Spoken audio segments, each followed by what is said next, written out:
नमस्कार दोस्तों, जय माता रानी की। दोस्तों, अकाल मृत्यु किसे और क्यों होती है, आइए जानते हैं। ये एक अटल सच्चाई है कि इस धरती पर जिस भी प्राणी ने जन्म लिया है उसकी मौत होना तय है। ये एक ऐसा सच है जिसे बदला नहीं जा सकता। हम सभी जानते हैं कि पृथ्वी लोक में प्राणियों की संख्या इतनी है कि हर दिन किसी न किसी की मृत्यु होती रहती है और ये जरूरी भी है। प्राचीन प्राणी जाएगा तो एक नए प्राणी का सर्जन होगा। मृत्यु के बाद सब परमात्मा की शरण में जाते हैं, लेकिन ये सब पर लागू नहीं है। सीधी सी बात है कि हर प्राणी को मोक्ष प्राप्त नहीं होता। इनमें से कुछ ऐसे भी होते हैं जिनकी आत्मा सदियों तक पृथ्वी लोक में ही भटकती रहती है और इसका कारण है उनकी अकाल मृत्यु होना, यानी भगवान का दिया हुआ पूरा जीवन ना जीना। आइए अब जानते हैं कि अकाल मृत्यु किसे होती है। हमारे वेदों में मनुष्य की उम्र 100 साल निर्धारित की गई है, तो अकाल मृत्यु क्यों होती है? इन 100 साल की निर्धारित उम्र में दुष्कर्मों को नहीं मिलाया गया।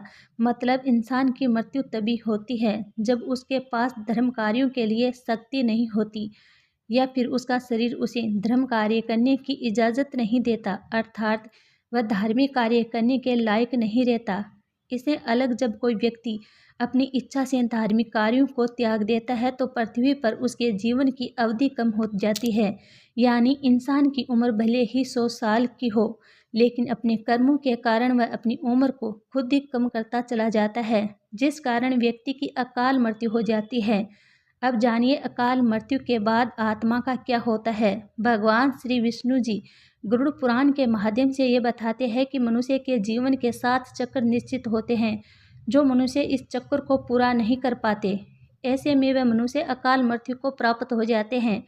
अचानक ही मृत्यु होने की वजह से मनुष्य की मोह माया इच्छा और तृष्णा बनी रहती है, जो कभी पूरी नहीं हो पाती। ऐसे में शरीर तो नष्ट हो जाता है, लेकिन अकाल मृत्यु प्राप्त होने वाली आत्माएं धरती पर अपने परिजनों और जीवित लोगों को कष्ट पहुंचाती रहती है और अपनी तृष्णा पूरी करने की कोशिश करती रहती हैं।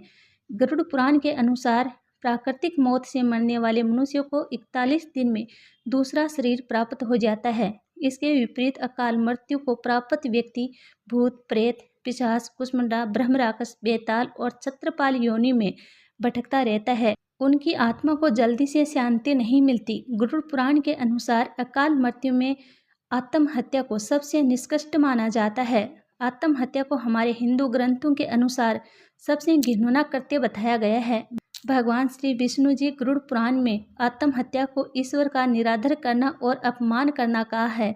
भगवान श्री हरि विष्णु जी कहते हैं कि आत्महत्या करने वाले मनुष्य की आत्मा पृथ्वी लोक पर तब तक भटकती रहती है जब तक कि वह प्रगति द्वारा निर्धारित अपने जीवन चक्र को पूरा नहीं कर लेती। यह घोर कृत्य एक किस्म की सजा है। इस प्रकार की आत्मा को ना तो नरक लोक में जगह मिलती है और ना ही स्वर्ग लोक में। इस प्रकार की आत्मा को मरने के बाद भी सबसे कष्टदायक स्थिति से गुजरना पड़ता है। यह आत्माएं अंधकार में तब तक भटकती रहती हैं जब तक कि उन आत्माओं को प्रगति द्वारा निश्चित जीवन चक्र पूरा नहीं हो जाता। आत्महत्या करने वाली आत्माओं के कष्ट को तो दूर नहीं किया जा सकता, लेकिन गरुड़ पुराण में अकाल मृत्यु को प्राप्त मनुष्य की आत्मा की शांति हेतु कई उपाय और मंत्र बताए गए हैं, जिन उपायों को घर के परिजन द्वारा किया जाता है और जिसे कि अकाल मृत्यु को प्राप्त मनुष्य की आत्मा इन उपायों और मंत्रों द्वारा शांत की जाती है और तब वह आत्मा घर के लोगों और बाहरी लोगों को कष्ट नहीं पहुंचाती। लेकिन आत्मा इन उपायों और मंत्र के द्वारा केवल शांत होती है, उसे मोक्ष की प्राप्ति नहीं होती जब तक उसका निर्धारित जीवन चक्र पूरा नहीं हो जाता। जब कोई व्यक्ति सूर्य चंद्रमा या अग्नि से उत्पन्न होने वाली रोशनी को भी नहीं देख पाता है तो ऐसा इंसान भी कुछ माह ही और जीवित रहेगा, यानी उसकी उम्र कम है। जब किसी व्यक्ति को पानी तेल या दर्पण में अपनी परछाई ना दिखाई दे या फिर परछाई विकृत दिखाई देने लगे तो समझो वह इंसान कुछ ही दिनों का मेहमान है। जब कोई व्यक्ति नशा रोग अत्यधिक चिंता या अत्यधिक कार्य करता है तो उसके शरीर के सभी नाड़ियां आदि कमजोर हो जाते हैं। ऐसे व्यक्ति की आंखों के सामने उठते समय बैठते समय या किसी भी समय बार बार अंधेरा छा जाता है। ऐसे व्यक्ति की मौत नज़दीक होती है।